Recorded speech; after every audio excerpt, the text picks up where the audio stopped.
Tekad yang kuat takkan mampu menembus dinding takdir. Maksudnya apa di sini? Tekad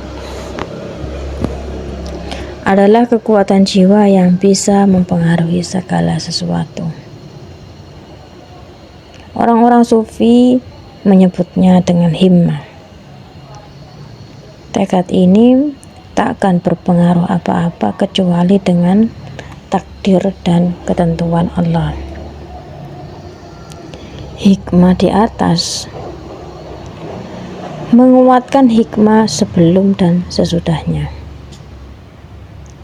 Seakan Ibnu Athaillah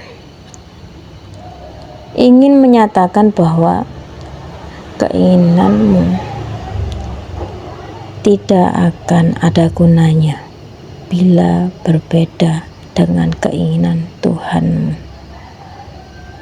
Jika tekad yang kuat saja tidak akan membuahkan hasil apa-apa kecuali dengan takdir dan izin Allah.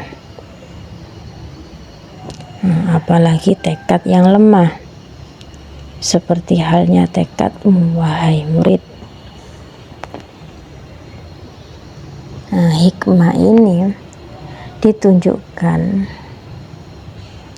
untuk mendinginkan api ketamakan yang menyala-nyala di dalam hatimu, yang selalu yakin bahwa segala sesuatu itu bergantung pada usahamu sendiri dan pasti berhasil.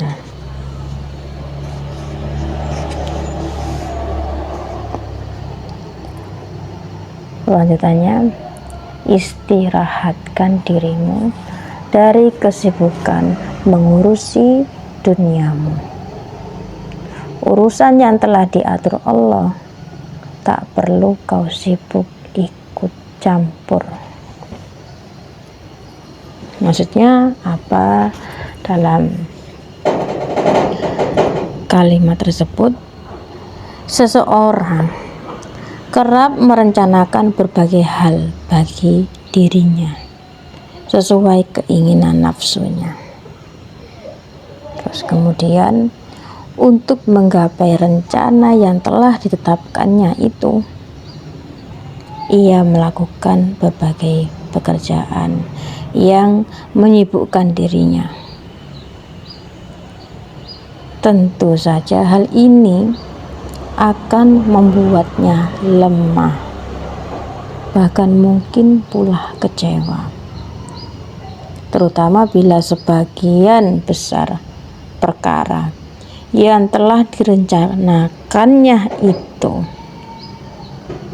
tidak berhasil diwujudkan.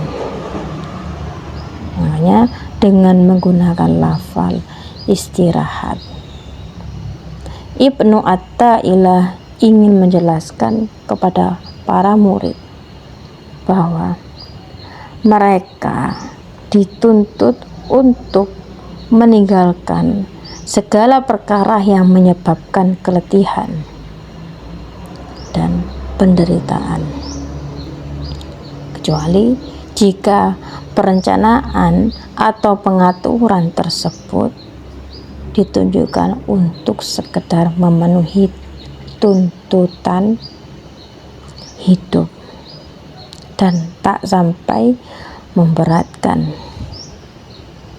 Tentu saja hal ini tidak akan merugikan diri. Bahkan pepatah mengatakan perencanaan adalah setengah dari kehidupan. Urusan-urusan yang telah diatur Allah hendaknya dijauhi oleh seorang murid.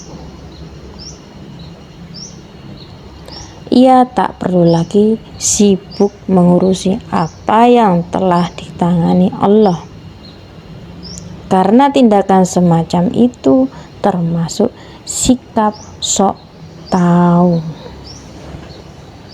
yang tak layak dilakukan oleh orang yang berakal.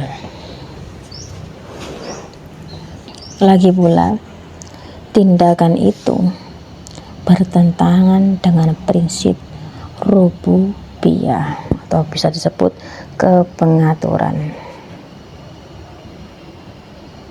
dan takdir Allah. Selain juga bisa melalaikan ibadah. Nah, hikmah di atas ditunjukkan sebagai peringatan bagi para murid,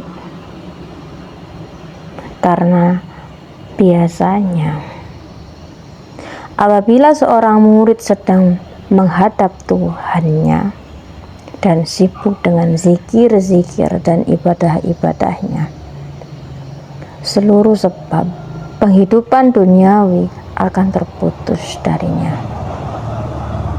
Nah, saat itulah setan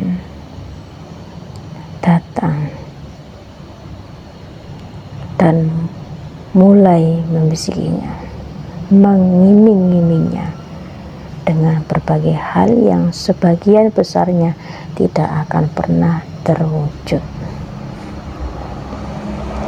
Nah, bisikan setan itu kemudian akan membuat si murid lalai, bahkan meninggalkan kebiasaan zikir dan ibadah.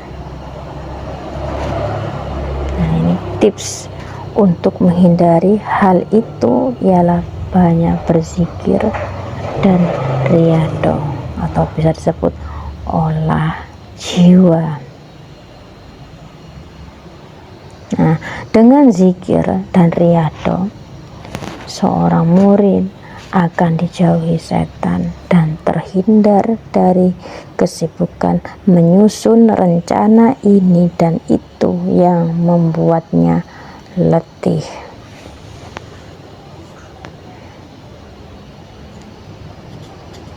Kelanjutannya, keinginanmu dalam mencari apa yang telah dijamin untukmu dan kekuranganmu dalam melaksanakan apa yang diminta darimu menjadi bukti butanya mata hatimu. Maksudnya apa?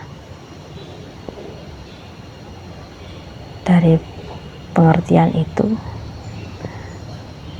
apa yang telah dijamin ialah rezeki dan karunia Allah. Dan Allah pun subhanahu wa ta'ala berfirman, dan berapa banyak binatang yang tidak, atau bisa disebut yang tidak dapat membawa atau bisa disebut mengurusi rezekinya sendiri, Allah lah yang memberi rezeki kepadanya dan kepadamu, dan Dia maha mendengar dan maha mengetahui. Nah, sementara itu, maksud dari kekuranganmu dalam melaksanakan apa yang diminta darimu ialah kekurangan dalam melaksanakan amalan-amalan yang bisa membimbingmu menempuh jalan menuju Tuhanmu, seperti zikir, sholat, dan wirid. Allah subhanahu wa ta'ala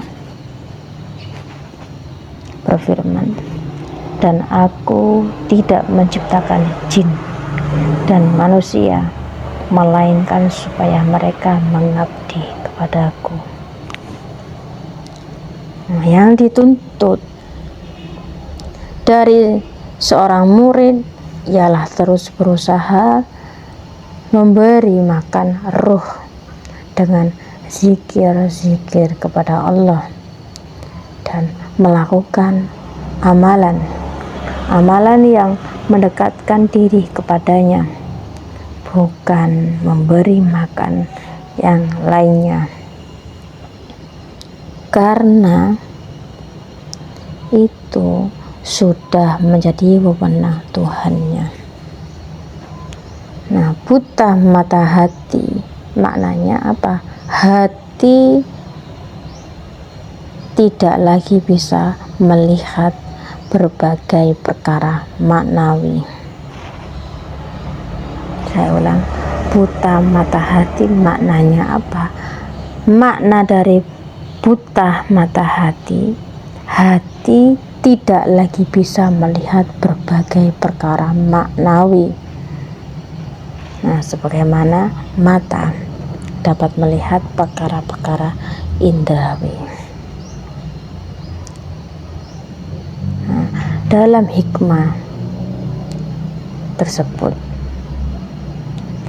Ibnu Athaillah menggunakan lafal kegigihan,